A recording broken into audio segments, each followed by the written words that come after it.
Cullen live in 1 minute.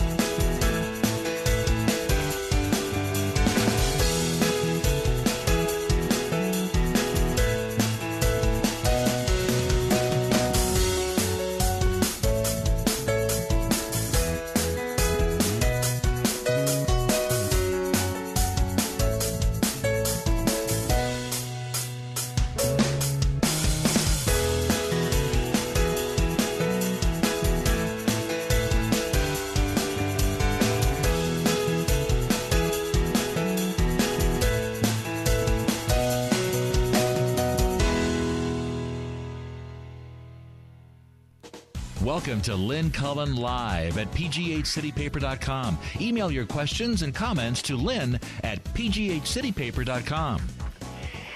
Hey, look what I found! Oh, a diamond in the rough, or a rough diamond. It's Tom Sokolowski. How long has it been? Oh, it's been like 5 weeks, I think. At least. Tom has been, I've been under the weather, indisposed, medical issue. Medical issue. No, I was in the hospital for some work. and you should see my cheekbones. They're just dazzling. Yeah, he's lost weight. You can't, I don't know if you can tell, I'm just man. lithe. I could be like in blithe spirit.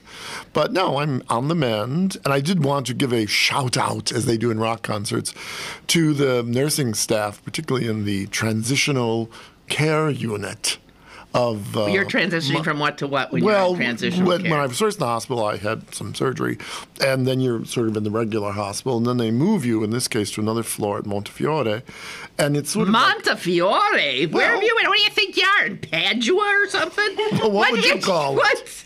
It's Montefiore. Well, thank you very much. Well, nobody says Montefiore. Well, right? I do, because I've lived in Italy. But anyway, this is the place they put you. It's sort of like a quasi-nursing home for people who just maybe can't go home alone because they live alone and need some stuff to be done, or need physical therapy, people who've had limbs amputated.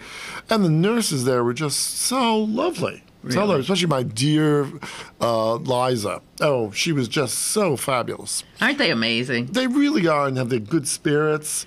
And people are calling, a lot of people. One of the reasons I liked it also, because I was probably the youngest person there, because there's a lot of elderly.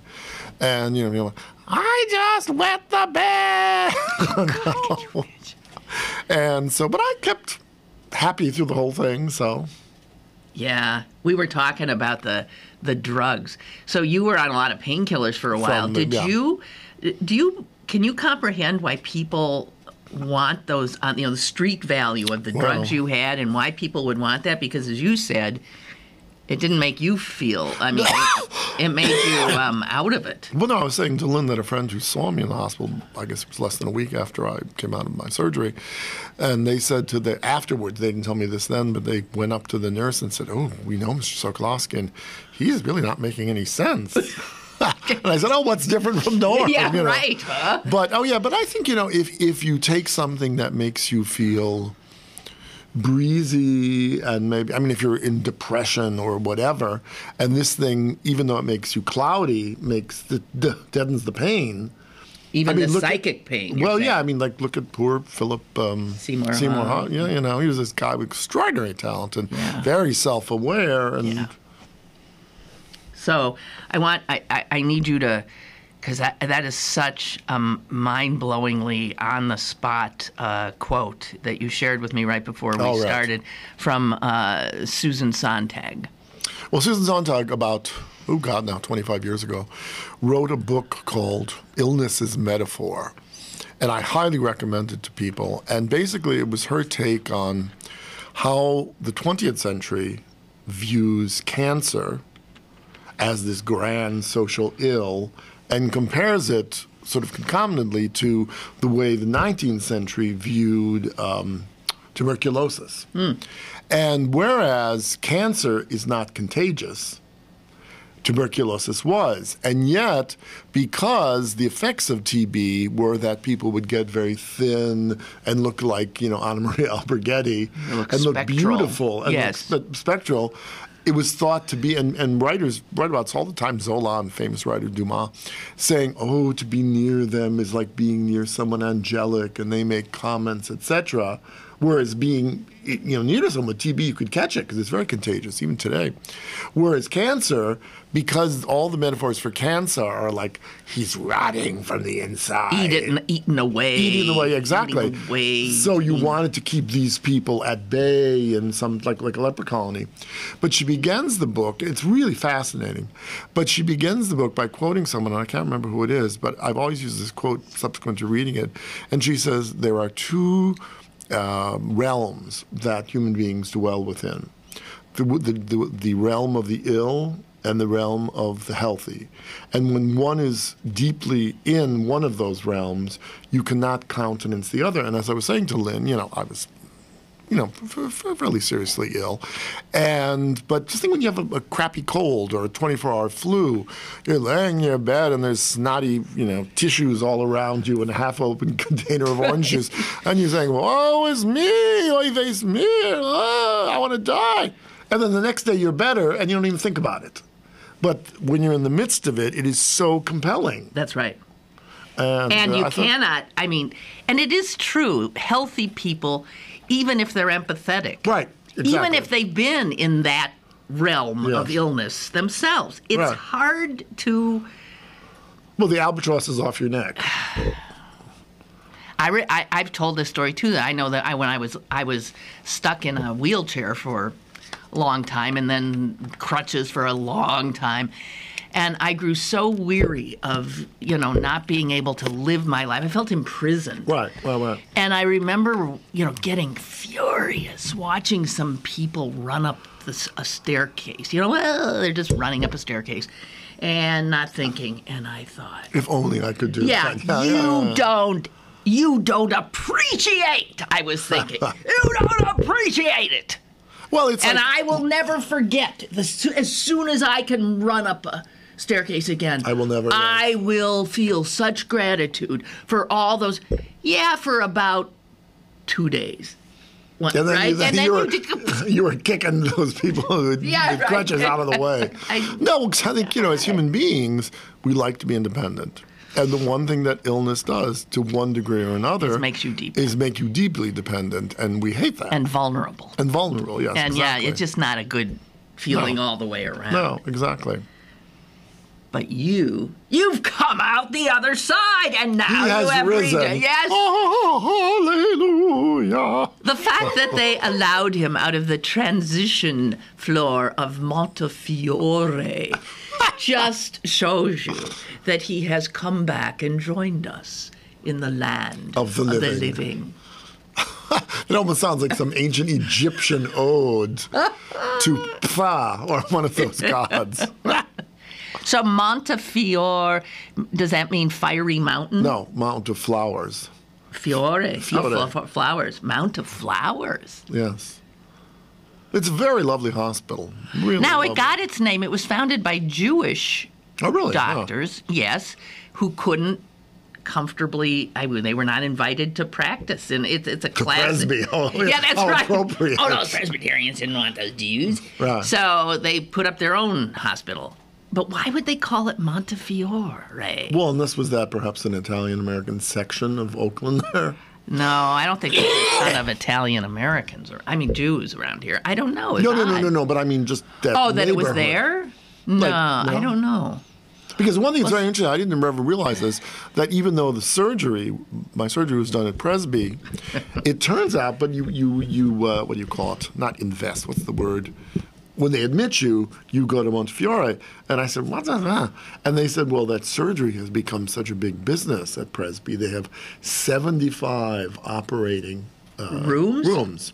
And as that's happened, they've had to move everything, patient, rooms, and all the admitting kind of stuff to Montefiore. So the funny thing is, you go to Montefiore and they sort of admit you, and then as you're having these various tests before and after surgery, they walk you like 3 or 4 blocks down these corridors that cross the streets, and where the Oakland is so vertical there. It's so funny. Yeah, and you could not retrace your steps for the life of you. Well, it's such a pleasure to see you. Well, likewise. I'm serious. Oh, likewise. I'm worried about you. I need some pizzazz in my life, and you are definitely that. All right, let's give Sokolowski some pizzazz. Yes. So have you when you're in the realm of the ill, you don't pay attention to what's going on in the realm of the healthy. Oh, so no. I mean, there was TV, and my pain wasn't such that I couldn't watch TV. I could converse. So what were you watching news and stuff? Or you were watching Honey Boo Boo? No, the TV didn't get Honey Boo Boo. But what did I watched a bit. That was near the end of the Olympics. You did? And since you've been healthy, are you watching the Olympics? Not your thing? I don't know. It's very fun. I was thinking about that when I was a kid, or up until 10 years ago or so. I used to be really just intensely involved. Yeah. But now I don't know. Somehow, all of it has become. I remember they had something the other day where you may have seen this or read it, that the American ice dancers. I can't remember their name. The guy has like floppy hair and he looks like Prince Valiant. Mm-hmm. And they won, and it was their first American gold medal for ice dancing. And then the Canadian couple, who had won 4 years before in Vancouver. And got silver this time. Yeah. They are daily training mates. They're friends. In Detroit or somewhere like that. Yeah, that's right. They're all friends. With a Russian. Well, it was very funny. They were very Canadian. And Pache to all Canadians listening. But they sort of said, oh, yes, we love our American friends, but we thought that they're like... The coach was... Yes. I thought... The coach spent more time with Americans, and that maybe their double sow cows weren't as in sync. But, yes, the judges are so quixotic, and I thought, say what you want. I'd like say, if you were from Brooklyn, you'd say, they stole the medal from us. Well, here's the nice thing. They all have... Those are 4 people who know each other very well. And every one of them has a gold medal. Yeah, I mean, give me a break. What? But the interesting thing, though, is before, and I think they made these remediations because of talk that it was too subjective. But before, there was a whole thing I remember in ice skating between the athleticism and these jumps and the surges artistry. And the artistry. But to sort of even that out now, it's just you watch, and other than a few balletic arm movements, it's like jump, jump, jump, twirl, jump, jump, arms, jump, jump, arms, and there's no sense it's the ice dancing that is artistic now. That's the art. They don't do a lot of Remember jumps. the English? What were those people did? Carvel and Dean? Yeah.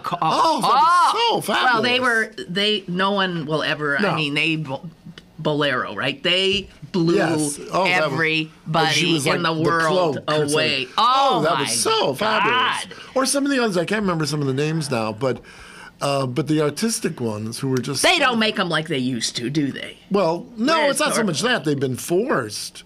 Because I remember they were saying about, I forgot, one of the Russian girls. And they said, she had potential for wonderful artistry. Because I always remember, some Ludmilla or another or some Natasha. And she was just so poignant and whatever. But she's been turned into this, spinmeister. Because that's what counts. Well, it's how, you want to get the scores. So you want to get the, But speaking of medals, I have to tell you, I love this Lauryn Williams. We love our own. We're proud of our own. She's from she's Beaver the bobsled, County. right? Yeah, right. Yeah. Rochester. She's already gotten a gold medal in the Summer Olympics, and she possibly yesterday was going to get a gold and should have, but her partner sort of let her down. So they got silver. So she is so upbeat throughout. Mm-hmm. She's grinning ear to ear. And they said, you could have made history. You could have. She said, I didn't come here to make history. And I didn't come here to necessarily get a medal. She says, I came for this extraordinary experience. She said, I've never had such an experience. And they said, well, somebody asked her where her medals were. Oh, right. Because she had, I think, a silver and a gold before. And listen to this. I don't know. I think they're at my mom's house. Isn't there something wonderful about that? Can you imagine? I think they're at my mom's house. Yeah. And so she was not blowing smoke when she said, it's not about the medals for me. Because, in fact, she doesn't even know where the medals she won in the summer games are. Right. I think they're at my mom's. I love that. Yeah. I love her. Well, it's very funny. The one thing, too, I've noticed is, we were saying about years ago watching the Olympics. Now, not that I'm a Wheaties eater, although I don't eschew Wheaties. Although I want to tell you, I'm not seeing your usual. You're not joining me in this horrific diet. Oh, we'll try this. Okay, but wait, did a nutritionist at Montefiore put you onto this? No, I just found it, and it's divine. Sparkling ice. Okay. It has antioxidants in green tea. Oh, that's what they tell you. Well, it's probably like an It also has 0 calories, which means it's got some kind of carcinogen in there, too. Well, so what? Life is carcinogenic. It is. Well, you walk on the street, a car can kill you. So no, that's true. It's. Oh, this is definitely, I'm sure, better. Yeah. But don't you miss the fizz? No, this has it's a little bit of fizz. Yeah, a little bit it is sparkly. But what was always saying? But you don't find the athletes so immediately on the box of Wheaties anymore. Like, what was the name of that girl who looked like a fire hydrant? What do you mean, the girl who looked like... Was she a gymnast? Yeah, Mary Lou Retton. How did I know? I knew. Well, she looked like a fire hydrant, she was constantly teasing it up, And wasn't her what was that Russian guy, Bella Karolyi? The big bear of a man. And who was the one who'd always be screaming like, jump higher, I'll kill you, jump higher. Mary Lou Retton. Larry writes, so happy to hear Tom again. Welcome back, Tom. I missed your voice. Can't wait to hear your fresh opinions. Take fresh in a number of ways, right? I am sure. Well, thank you, Larry. Okay. So, what's in the news? What's in the news? It's depressing. Look at what the Wall Street Journal runs on its op-ed page today. What? Why Kerry? This whole article. Why Kerry, John Kerry, is flat wrong on climate change. This is the Wall Street Journal. Really? And they publish this thing by a scientist, one of the measly few. Yes, right. Who doesn't believe it. And I thought, where is this guy from, for God's sake? Oh, he is a professor of atmospheric science at the University of Alabama, Huntsville. Not to be a snob, but one of our leading universities.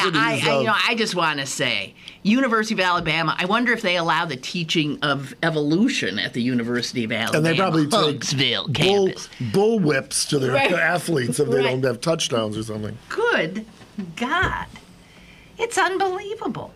And you know what these guys go on to say? They say that they're proud to be in this minority because the people who thought the earth was flat were in the majority. That's what they say. Well, that's true because that's what the given was. True. It was. And it was the people who said, no, it is round, who were mocked and who were blah, blah, blah, blah, blah, and the minority, and they turned out to be right. Oh, did you play that parenthetically? Did you see, this was in the front page of the Times, something like 35% of Americans believe that the sun orbits around the earth. Why not? Well, but that's that 30. You get that, when you find that's the 30 who think the Congress is doing a great job. That's the 30 that, vote for these idiots. Don't believe that the Holocaust happened. Right, whatever. There's literally 1 in 3 Americans who have some serious incapacity. They live in the realm of the stupid. They're wandering forever in the realm of the stupid. Right. Oh, man. God.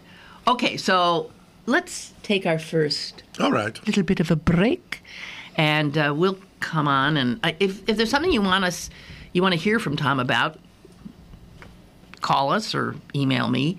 And otherwise, he's left to my machinations. Yes, administrations. We'll be back. More is on the way with Lynn Cullen Live. Dr. John Chips. And I'm Dr. Tim Chips. We have a family dental practice that's been in business for over 35 years. We have 2 locations in the North Hills. No insurance? No problem. We have a new patient special that includes an exam, cleaning, and x-rays for just $99. Find Chips Dental on the web. Remember, Chips Dental. Hi, I'm LeVar Burton, and I'm proud to be a book person. How do I choose a book? Sometimes it's the cover, sometimes it's the title. I guess I'm pretty visual. If a book's really impressing me and the writing is really good, I will peek and see what the last paragraph is, because the endings of books should rock you. I am a book person, and if you're a book person too, read to a child and spark a lifetime of ambition. Join me at bookpeopleunite.org, because reading is fundamental. A public service announcement brought to you by Reading is Fundamental, Library of Congress, and the Ad Council. BergBargains.com. Log on today for exclusive bargains from your favorite local restaurants like Perrytown Draft House, Jerome Bettis Grill, Verde, Hokkaido, and the Pittsburgh Grill downtown. Plus discount tickets to the Improv Comedy Club. Sign up for the weekly email update for your chance to win a $100 gift card from this weekly spa. The all-new BergBargains.com. Pittsburgh's best bargains. BergBargains.com. You're listening to Lynn Cullen Live at pghcitypaper.com. Once again, here's Lynn Cullen. Okay, we have a caller, perhaps. Hello? Are you there? Hello, Lynn? Yes. Yes, speaking about the Earth getting warmer or not, I just read an article yesterday that they've done satellite surveys of the ocean over the past couple of years, apparently, and the scientists have concluded that the computer models that they've been using talking about the ocean warming, they're wrong. Yeah, it's 3 to 5 times worse than the computer models. Wow. Yeah, because the dark ocean absorbs more heat, and when the ice, this is particularly for Antarctica and the Arctic, and when the ice then starts to form in the winter, the ocean's warmer, it takes longer for the ice to form, so the oceans absorb more heat. So it's actually, their computer models were wrong. It's worse. God. So, but then, it's the same thing about minimum wage. 4 Nobel laureate economists and 600 other economists have said that raising the minimum wage will have little or no effect on joblessness or anything. It never has. But you still have the doubters. Well, yes, you still have the folks who simply can't be moved based on fact because they have faith in certain things. Right. They can't. They have a certain worldview, and you can't dislodge them from it. No. Well, so, they just can't tolerate the idea that they may be wrong. That's right. Exactly right. Well, I'm glad to see Tom back. Well, Take care of yourself. Thank you. Yeah. Bye. Bye. Thank you very much. Well, that's interesting because, I was reading those facts about the raising the minimum wage. And, yes, 10 million more people they'll be raised above the poverty level. But then, of course, some people will just close their businesses. Some business will then pay. And yes, another one, they're crawling up the wall. Well, I wouldn't characterize it that way. Hello. Hey, just calling to add pizzazz to Tom's life. Oh. He could use some. Oh, I tell you. This is Mary. I just wanted to say we were all very worried about you. Oh, thank you so much. And it's weird worrying about someone you don't know. It is, isn't it? Yeah. I thought maybe he'd be back all frail and pale and... doesn't he look good? I'm still he looks fine. Yeah, looks good. I'm still pizzazzy and sassy and brassy. So they couldn't take that out of me. Thank you, Mary. Thank you, Mary, very much. Bye. Yeah, it's nice to be missed. It is. I just said I always loved that when I remember you talking about the Scottish gardener. That when you went, but I remember one of the words that Scotland they use, like especially for a woman, when she's sort of like you. They'll say, "Oh, she's so Lynn, she's so brassy." Brassy. I love that expression. It's like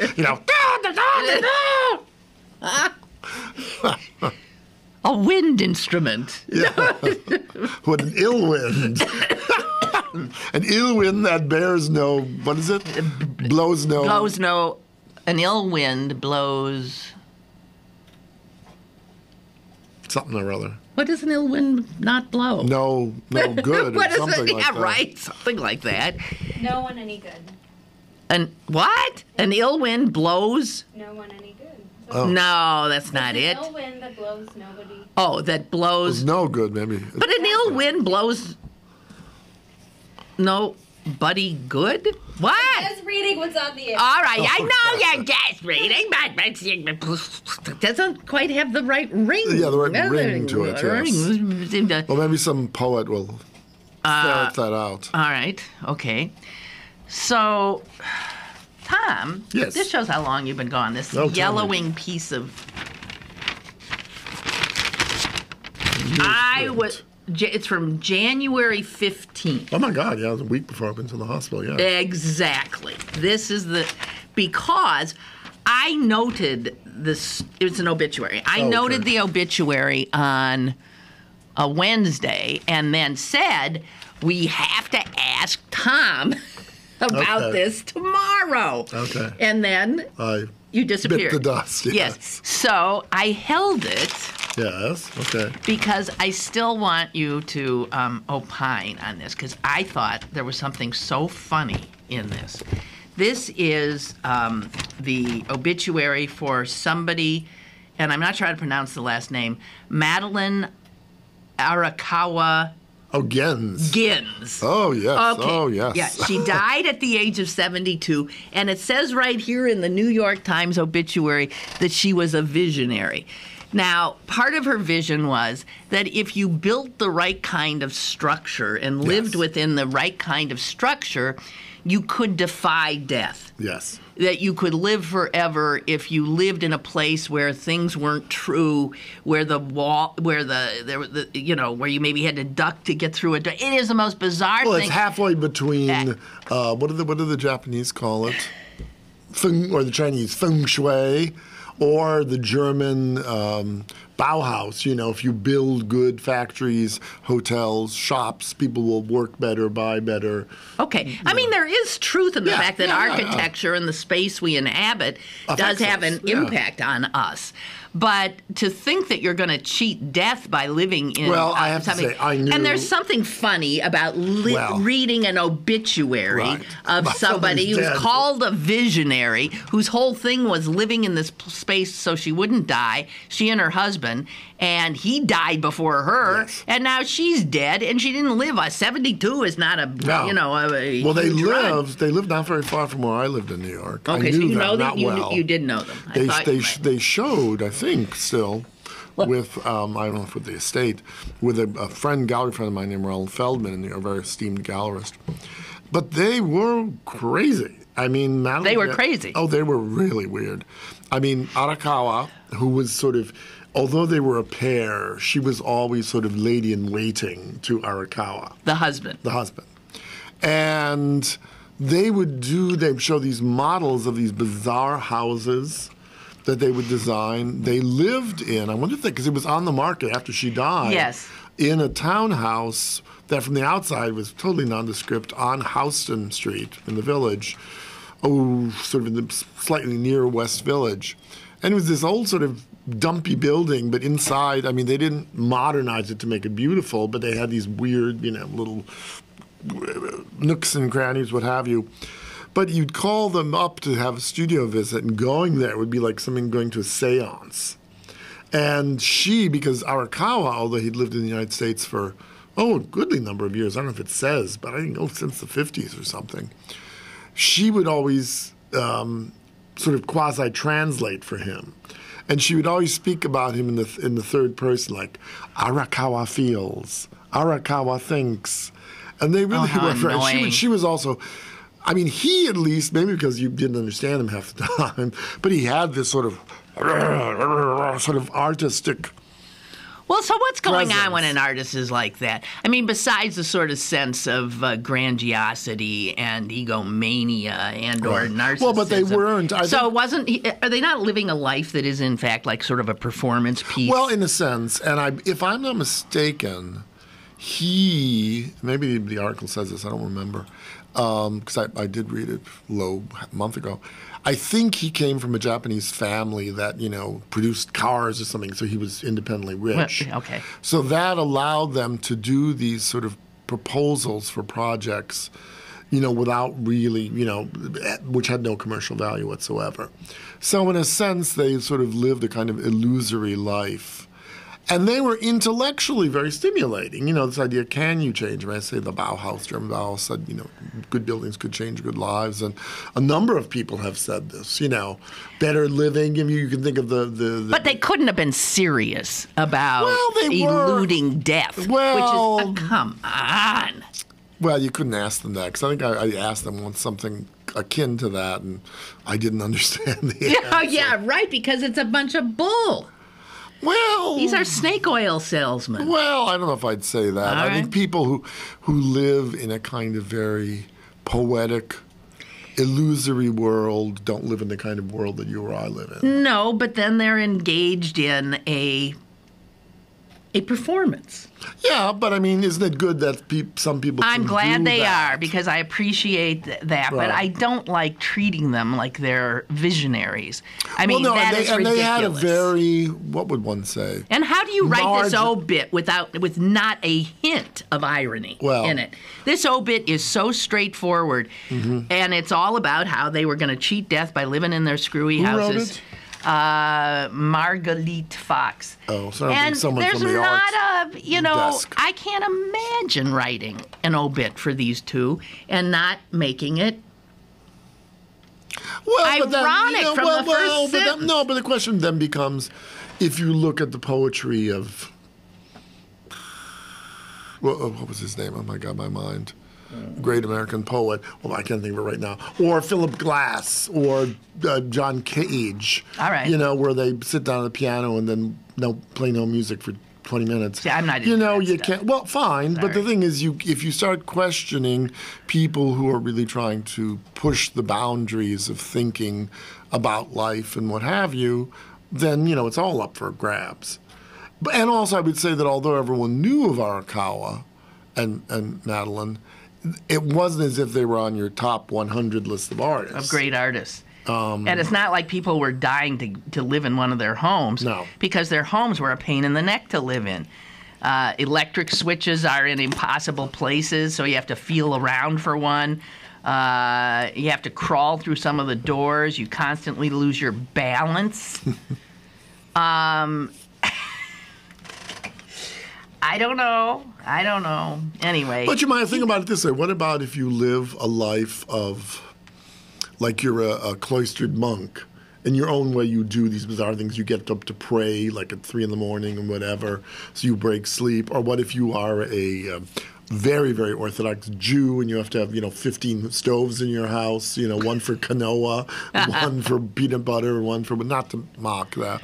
But I'm saying, if you go to the rigor of living a life which is so outside of the mainstream, then it doesn't make sense to those of us in the norm. No, and I mean, I'm sure there's an idea that you want to separate yourself in some ways from the norm, because the norm is, is nothing so great, obviously. And the last thing I will say is, the one I will say about them is, and I hope this doesn't come off in a mean way, because I didn't know them that well, but I was in their studio 2-3 times over my life. There was a certain bit, not that I don't think they were con artists or anything, because I certainly don't believe that, but they were real nudgers. Like, when I would go to see them, or anyone like me, namely, a museum person, they would go on about, it was like, oh, do you think we can have a show? So, I mean, they were aware of what they were doing. Sure There was a little bit in a very Zen way of Barnum and Bailey about Well, that's why I said snake oil salesman. Well, I mean, but the two are not, but the two are not mutually exclusive. Right. They could, right. Because, there are lots of artists, poets, musicians, whatever, who sit in their studios, and I've visited a number of them over my many years doing that, who just did not have any chutzpah whatsoever. And even if they were brilliant, no one would know of them. So you need a little bit of Jim Crackery and self-advertisement. To just be known in the world. Right, exactly. I love this one thing they built, and this is in Japan, and Yeah, it's so beautiful, actually. Isn't that gorgeous? Yeah. And it's it's like an apartment complex or something. I think it's a bunch of condos or something. But it's sort of lovely. I mean, the colors. It's beautiful. It's beautiful. And there are round windows and balconies. Yeah, and balconies, and you can see some odd angles. That is beautiful. I mean, I'd rather have that across the street from me than some cold. I would too. But whatever. There's something funny. There was just something funny to me. I don't mean to mock. Which is what people say when they do mean to mock. Yeah, isn't that true? Let's be perfectly genuine. Yeah, that's right. We do not want to be disingenuous. Ray writes, Tom is back. All is right with the world. The show has returned to a beautiful fugue. Oh, what a lovely phrase. Yeah, but it's inapt. How is this a beautiful fugue? Well, that's true. We have probably a beautiful duo. Well, but a fugue though, it keeps repeating like one phrase, and then you do the. Well, phrase I again, appreciate but that was not. It was very poetic. Yeah. Well, he's capable of great poetry. He knows his words. And he knows his words. And Margaret wants to say, "Glad you're back." Oh, hello, Margaret. Thank you. Mend. Margaret's got her own. So why didn't you send flowers? Oh, I have to tell you one thing that's hilarious. Someone at the hospital walked in with a floral bouquet. Well, because it's Montefiore. Yeah, right, exactly. Anyway, so I open it up, and there was the most hideous floral bouquet that I've ever seen in my life. Hideous. How could it be hideous? What was it? Was it the flowers or it was the colors? Flowers, but it was. You know, what is that drink that children have when they go to restaurants with their parents? Well, Shirley Temple. Shirley Temple. Who just died. Yeah, who just died, yes. And as I heard her on your friend's show the other day. Diane Rehm. Yeah. But the most hilarious thing. By the way, I want to tell you, I now listen to Diane Rehm. Yeah. But did you listen to the show? Because what was very funny was this was an interview she did with Shirley Temple Black in '87, I think. So. Are you sure it was her or you weren't listening to? No, it was Diane Rehm. Okay. And she prefaced it, that day. With that she was now dead. Well, yes. No. but saying, and you may find it very interesting because that was pre her diagnosis of whatever laryngeal problem she had. So her voice is... Was it lovely? Was it a nice voice? It was a normal voice. It was a normal voice. But in it, Shirley Temple Black said, I hate Shirley Temples, and I never liked them as a kid. But anyway, so this looked like a huge Shirley Temple thing with pink ice that was plastic, something or other, and it was horrible. So anyway, a friend had sent it from out of state, and I knew this was not what my friend, who's an artist, would have sent. So I called up. I said, Claudia, we've known one another for many years. And so I actually took a photo. A picture? Oh, and she burst out laughing. And she said, they were supposed to send you. Yeah, now this is a nota bene to all your listeners. They were supposed to send you chocolate-dipped strawberries, which I couldn't have eaten anyway, but beside the point. But she had gone through one of these, 1-800. Yeah. Well, FTD or something. Yeah. Well, anyway, so she called up this agency, and they said, we called up, and there were two people who were getting floral tributes on that day at Montefiore, and they mixed them up.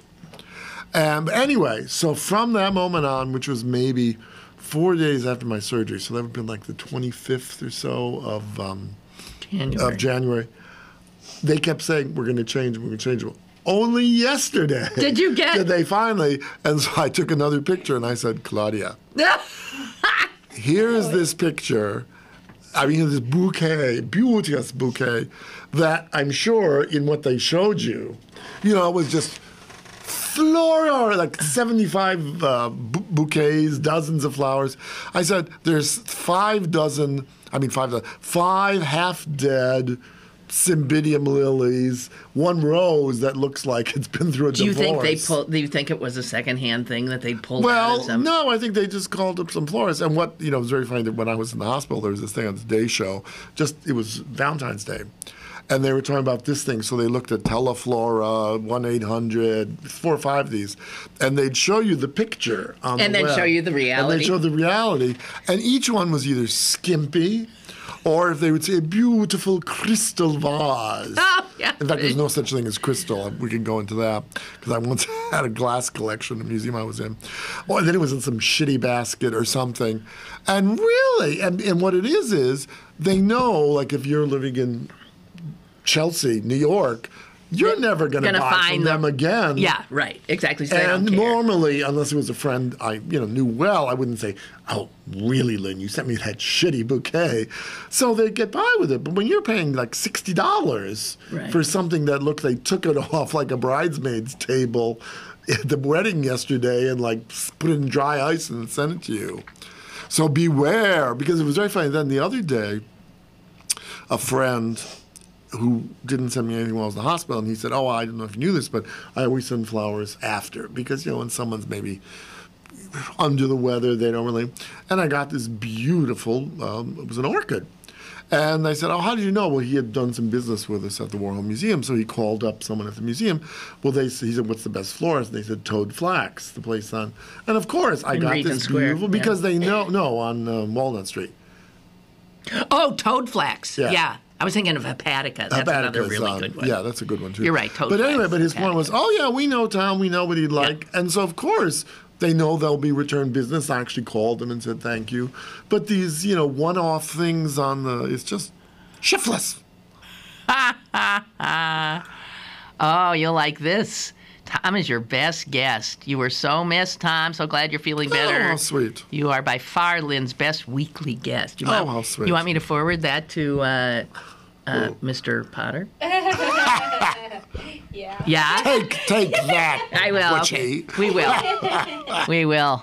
I'll tell him. You may be an editor, but watch it. Okay. Time to get in a second break, and we'll return. The reason I love you on the show is because invariably we go off in all kinds of directions, which I can't really do unless somebody has, Who's a total Renaissance man. Yes, exactly. Who's a polymathic character. You call me a polymath. I call you polymath. Okay, we're taking a break. Stick around for more with Lynn Cullen live after this.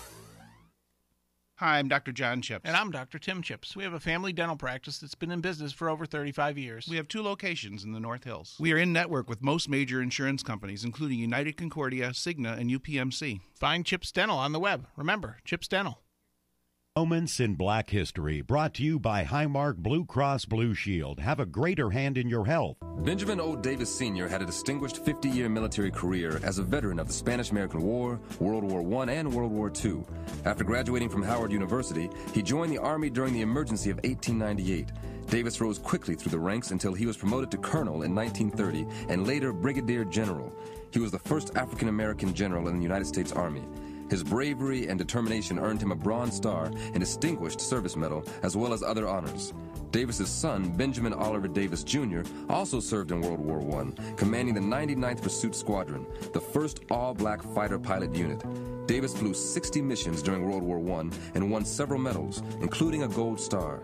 The Junior Davis was the first African-American to be appointed Lieutenant General of the U.S. Air Force. I've seen too many of my neighbors affected by stroke, but Highmark is helping us change that by sponsoring our community stroke programs. Caring isn't new for Highmark. I know. I've been a member for 40 years. I'm Jerry Ann Allen, and I'm better with Blue. We're reinventing affordable health care by keeping the places we call home healthy. It's why our communities are better with Highmark Blue Cross Blue Shield. Highmark Blue Cross Blue Shield is an independent licensee of the Blue Cross and Blue Shield Association, subject to the terms of your benefit plan. Pittsburgh City Paper's annual money issue is available now. Pick up one today for a unique look at the financial issues in the region. Plus, this week's Pittsburgh City Paper includes our popular education pullout guide, Decisions for the Future. Pittsburgh City Paper, available at over 1,700 locations throughout Western Pennsylvania and on the web at pghcitypaper.com, your smartphone at citypapermobile.com, and at the iPhone App Store and Google Play. Now, it's back to Lynn Cullen live at pghcitypaper.com. Color in this bit.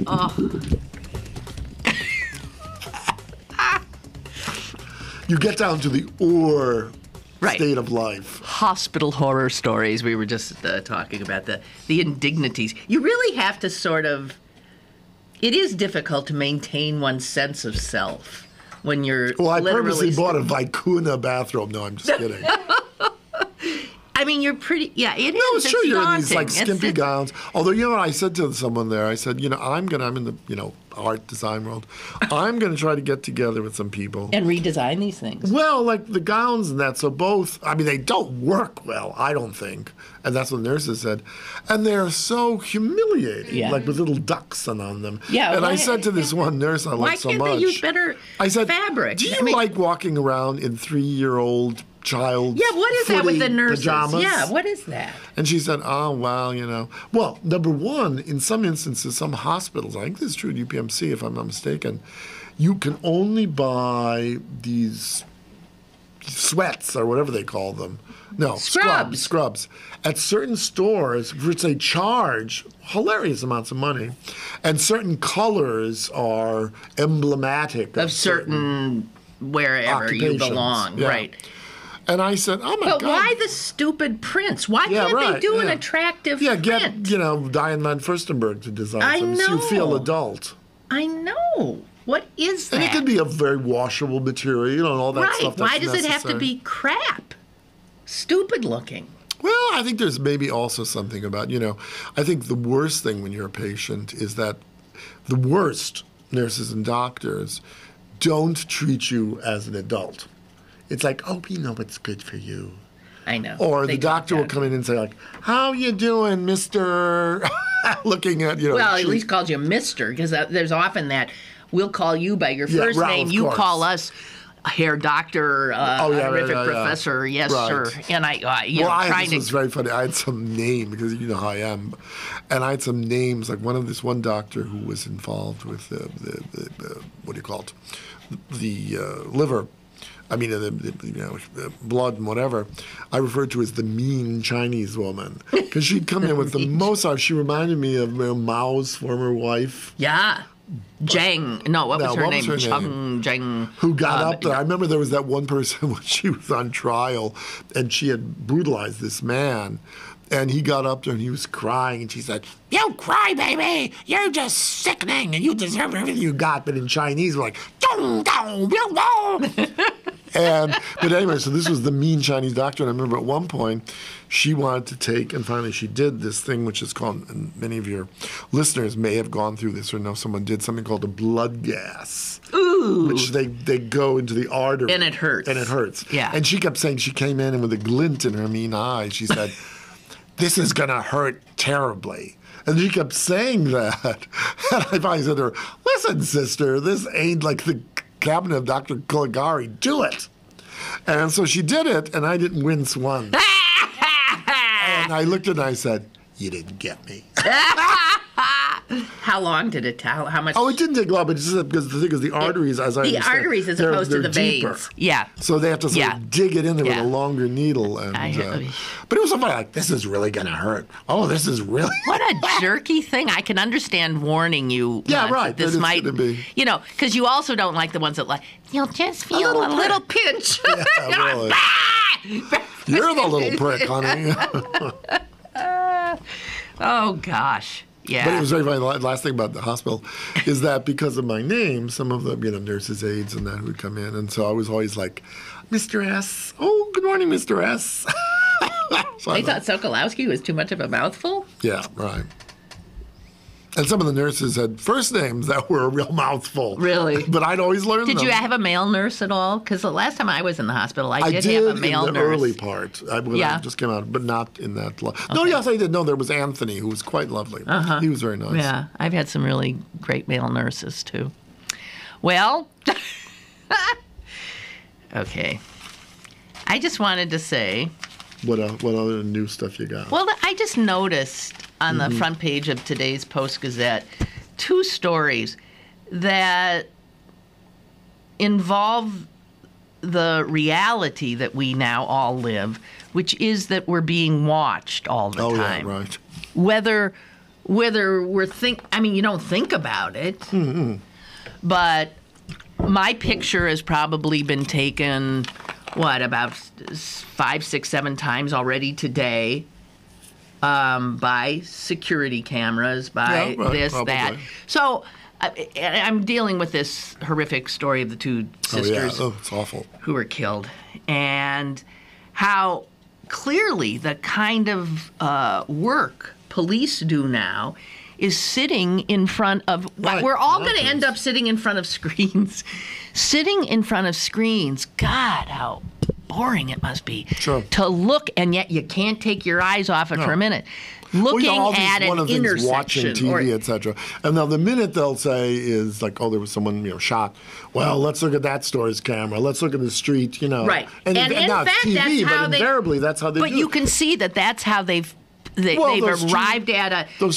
Those two brothers in Boston, that's how they... Same thing. Yeah. So you look at... one of the first things they did is the one sister... not the psychiatrist. The other one had taken the bus. And, now the bus has changed so that you have these little... Do you have one? Your Connect card? No, I get a bus pass. Oh, you get a bus pass.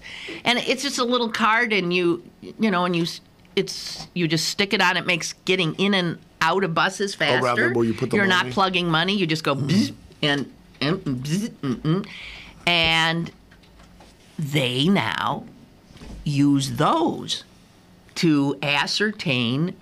Oh, because they can say she did her Cullen card. Yeah, right. She did her card. Going to her Connect card. So you can't just buy one at a tobacco store. No, they can. No, you get it from the Port Authority. Okay. Then they could say, okay, so she was on this bus at this time, and that's when. And then there's a camera on the bus.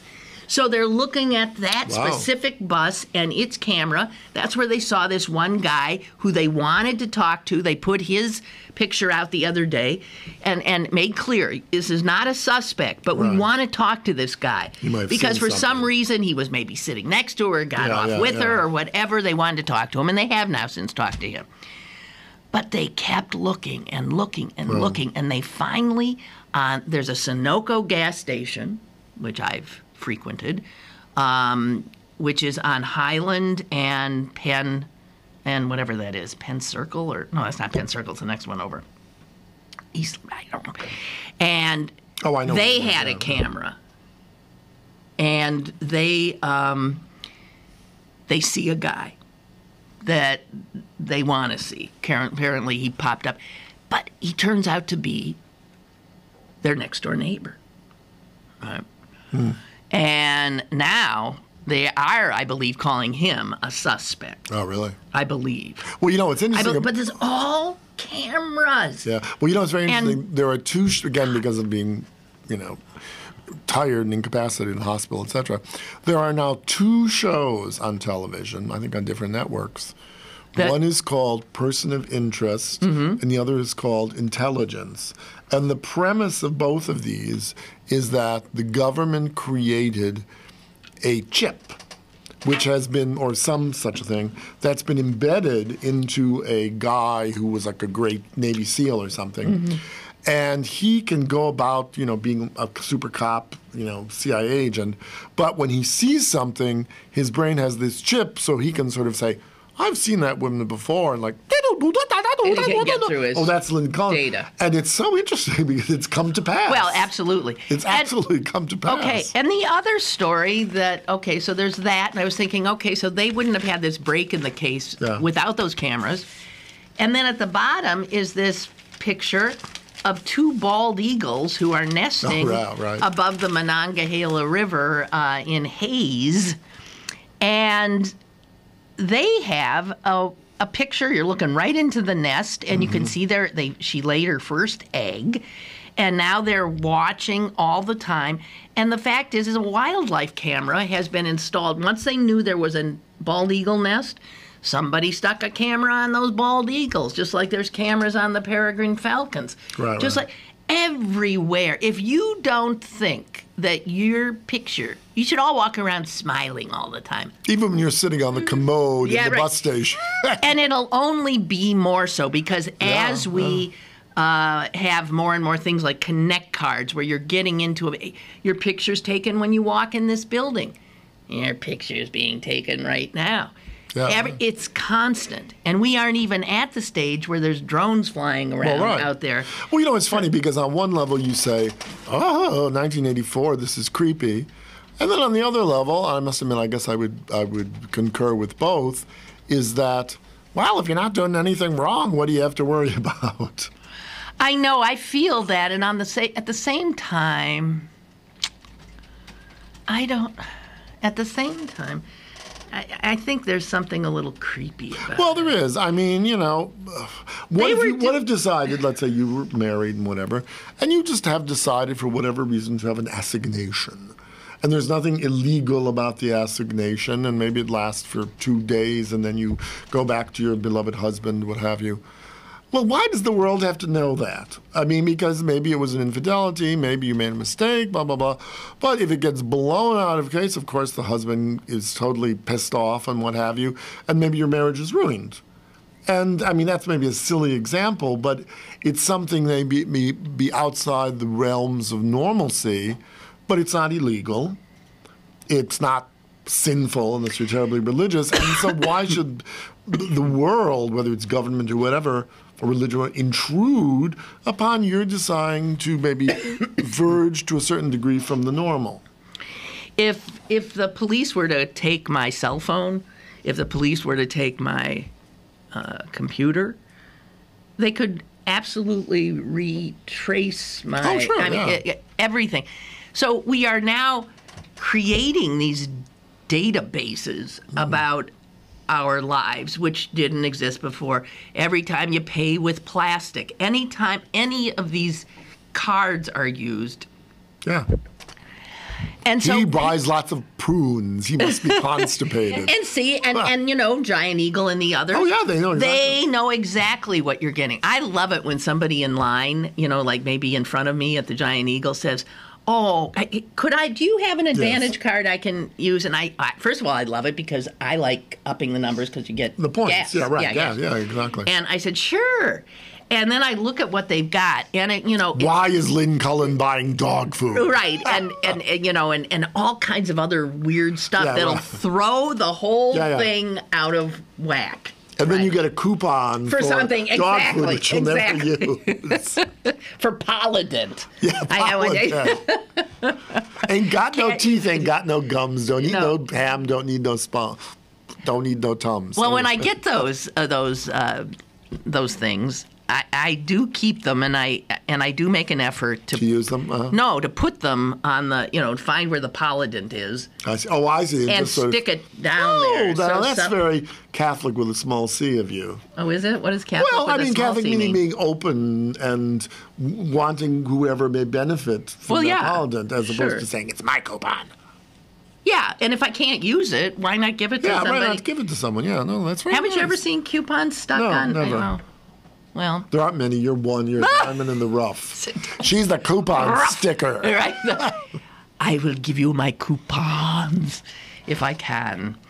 But there was a corner. Here's a corner that I deal with a lot because I turn onto it from Penn Avenue onto Linden Avenue in Point Breeze. And they were working on that corner for digging holes in the corner. And I was trying to forever. It took forever. And I thought, what are you doing? At first, I just thought they were putting in a handicap ramp. And there is sort of that, although it's very fancy. And finally, when they finally decamped... Excuse me.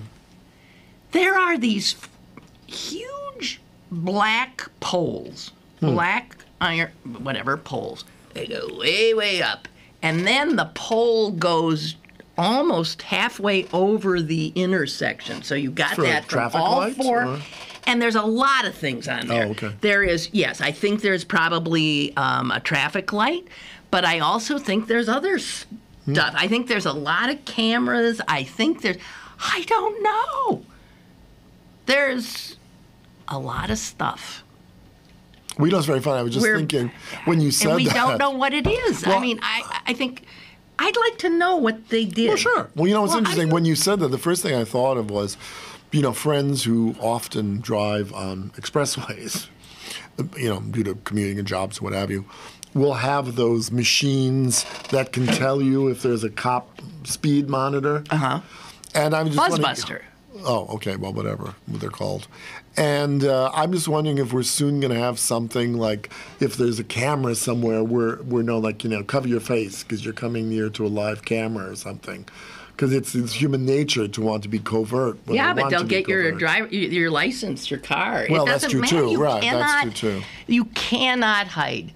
So, and since I am a relatively law-abiding citizen, yeah, I understand. That's, I guess, okay. But on the other hand, it creeps me out big time. Well, because there's a notion of when you're doing something public, as you do all the time, me, intermittently on this show, then you're being public. We've taken this role to speak to the public. Yeah, for better or worse, and people can call up and say you're an idiot or what have you.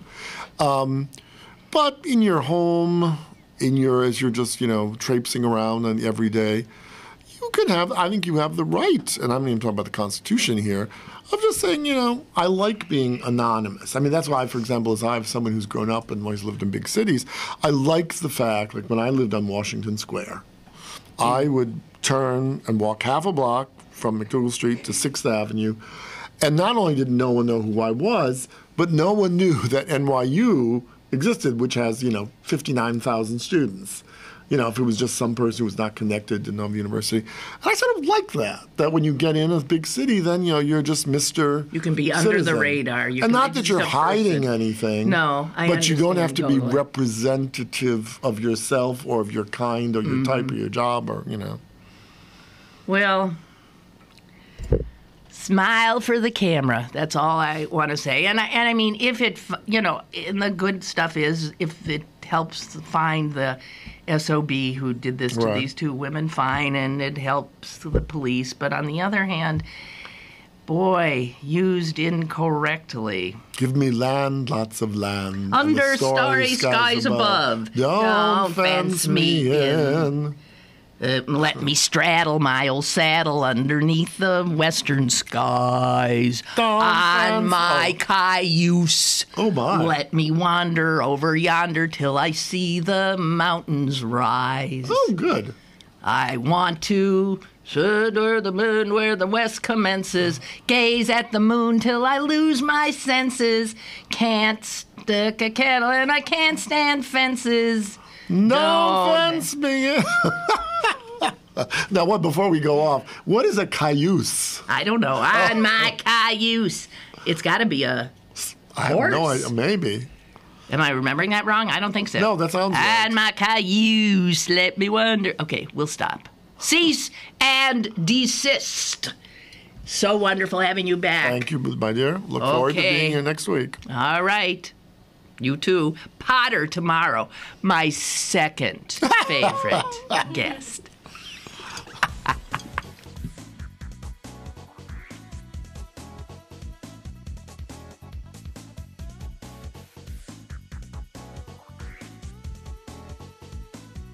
Lynn Cullen Live, Monday through Friday from 10 a.m. to 11 a.m. and archived at pghcitypaper.com. The opinions expressed on Lynn Cullen Live are those of the host and do not necessarily reflect the viewpoints of Pittsburgh City Paper, Steel City Media, and its advertisers.